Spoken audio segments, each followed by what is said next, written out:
श्री सदगुरु महाराज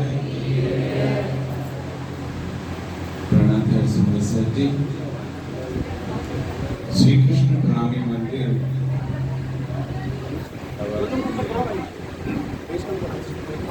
श्री कृष्ण प्रणामी मंदिर देवबंद के इस वार्षिकोत्सव कार्यक्रम में हम सब का सौभाग्य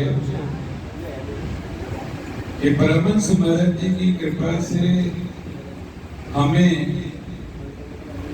शेरपुर आश्रम के कार्यक्रम के बाद इतने सारे अवसर मिलते हैं कि हम जगह जगह पर जाकर के उनका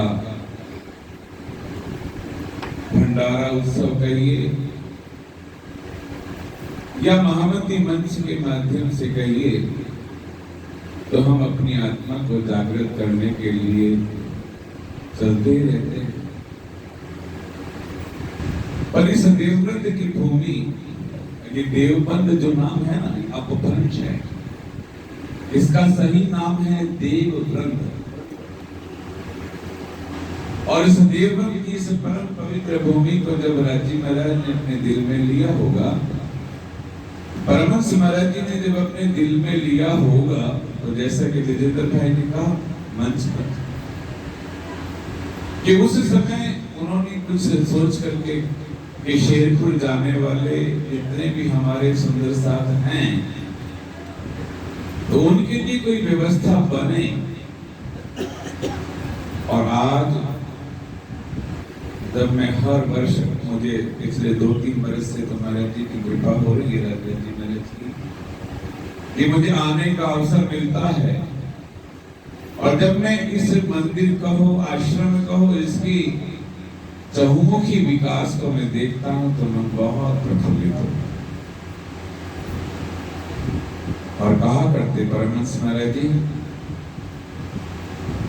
कि बरबट्टे का बीज बहुत छोटा है, बट वृक्ष का अगर बीज देखो तो बहुत छोटा होता है, और उसका विस्तार कितना बड़ा होता है, जानते हैं ना। ऐसे इस मंदिर के कार्यक्रम में परम श्रद्धेय श्री 108 परिम सखी जी महाराज, जिनके साथ आने का सौभाग्य मुझे प्राप्त हुआ, और वो जागनी पीठ श्री कृष्ण प्रणामी मंदिर, वो पाकपटन की गादी, वो पाकपटन कहाँ है आप जानते हैं? नहीं जानते होंगे।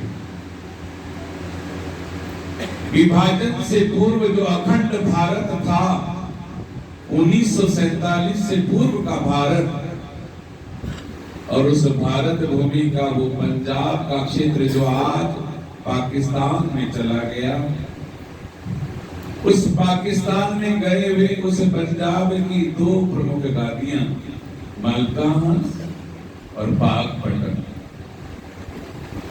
उस पाकपटन की वो परम पवित्र गादी, परमहंस रणदास जी महाराज की वो गादी, जो समय के बाद जब वो बंटवारा हो गया तो वो दिल्ली के अंदर आई, और उसे लेकर के आए महंत मुरलीदास जी महाराज, जिन्होंने वहां पर उस गादी की स्थापना की। और उस गादी के बारे में भी मैं आपसे निवेदन करूं सुंदर सर जी, हमने पीतक कथा के माध्यम से हमें हमारे श्री 108 राजदास जी महाराज अन्य पीतककार सभी बताते हैं कि वो मुगल बादशाह औरंगजेब को जगाने के लिए जब 12 मोमिन अपना सर्वस्व समर्पण करने के लिए निकले थे, और हमारे धामधनी उस रोशनारा बाग कहिए, उस भूमि पे कहिए, वहां उनके चरण पड़े थे। तो जहां उनके चरण पड़े हों, तो क्या वो भूमि जागृत नहीं होगी? और उस जागृत भूमि में वो गादी की स्थापना हुई। आप वहां से यहाँ पर प्रथम बार पधारे।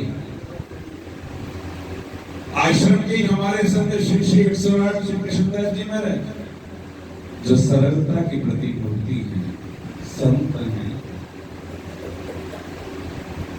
और परम विदुषी बहनें भी यहाँ पर हैं।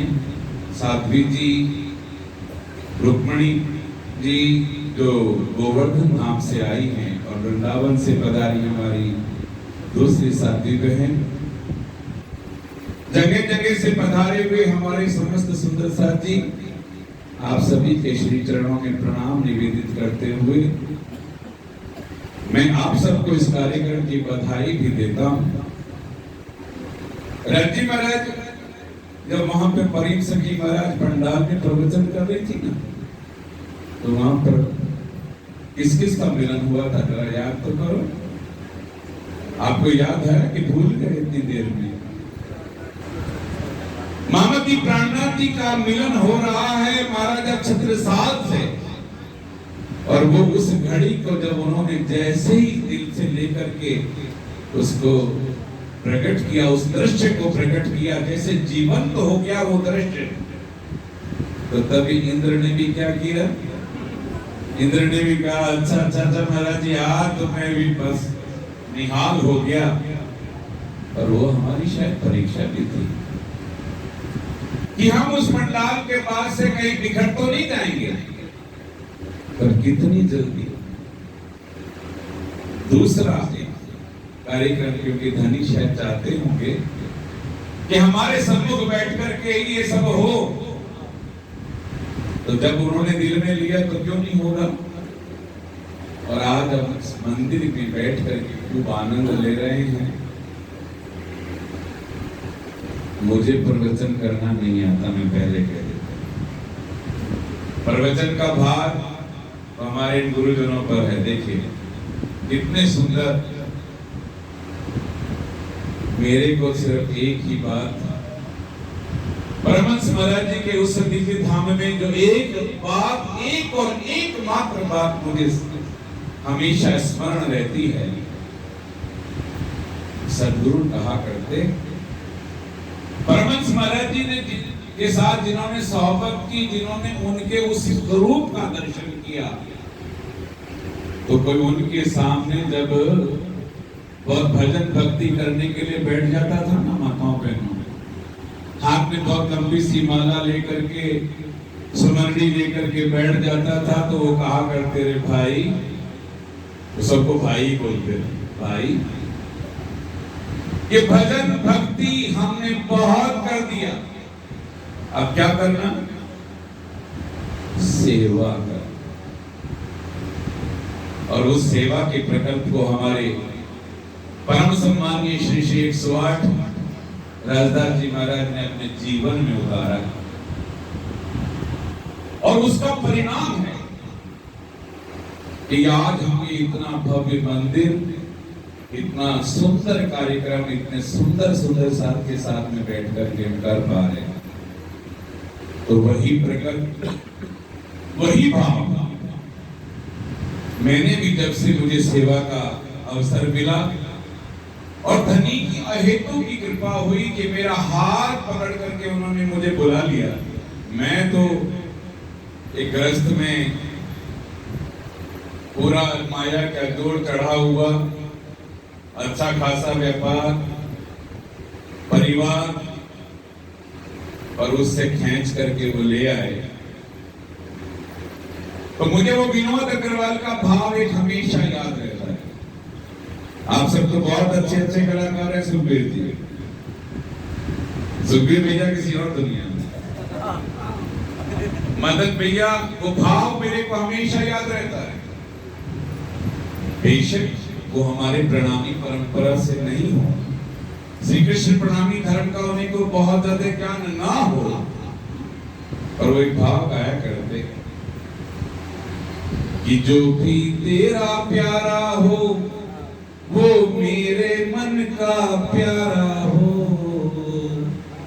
मेरे मन का मीत मेरी आंखों का तारा हो। बस जो हमारे सदगुरु के दरबार में आया, जो उस गेट से जब अंदर होता है ना, मेरा भाव सिर्फ दो ही होता है, वो मुझसे मिलने नहीं आया है। किससे मिलने आए? सदगुरु से मिलने आया। धामधनी को सजदा बजाने के लिए आया है, तो मैं सिर्फ क्या करूं कि मैं भी उसके लिए पल के बिछा दूं, उसको प्रेम का व्यवहार दूं। मैं कहीं घर से लाके कुछ नहीं करता हूं, सब कुछ सदगुरु का ही है, सदगुरु ने ही दिया है। और मुझे तो सिर्फ ये सौभाग्य मिला कि मैं उसको आप सबकी सेवा में लगा दूं, वही मेरा भाव बना रहे। यदि आप मेरे लिए कुछ भी प्रार्थना करना चाहें, कुछ भी मुझ पर प्रेम लुटाना चाहें, तो एक ही बात धामधनी के चरणों में कहिएगा कि मेरी बुद्धि, मेरा विवेक ठीक ठाक बना रहे और मेरा यही भाव हमेशा बना रहे। इन्हीं शब्दों के साथ आपको कार्यक्रम की बहुत सारी शुभकामनाओं के साथ परमहंस महाराज जी की अपरंपार मेहर की बरसात आप सब पर होती रहे। ये रजदास जी महाराज का मार्गदर्शन हम सब सुंदर साथ को मिलता रहे। इस कार्यक्रम के माध्यम से हम नई नवीन जागनी ऊर्जा लेकर के और अपने अपने क्षेत्र में जाएं और वो अपना परम धाम का वायदा जो हम करके आए थे कि मैं भूलूं तो तू मुझे जगाना और तू भूलेगी तो मैं तुझे जगा दूंगी, जगो और जगाओ की बात हमने कही थी, वो हम यहाँ से लेकर के जाएंगे अपने अपने क्षेत्र में। हम जरूर से जरूर आगे बढ़ते जाएं, खूब आगे बढ़ें, स्वस्थ रहें। परमहंस जी की कृपा आप सब पर बनी रहे। इन्हीं शुभकामना के साथ राजकुमार पालीवाल का प्रणाम। बोलो श्री प्राणनाथ प्यारे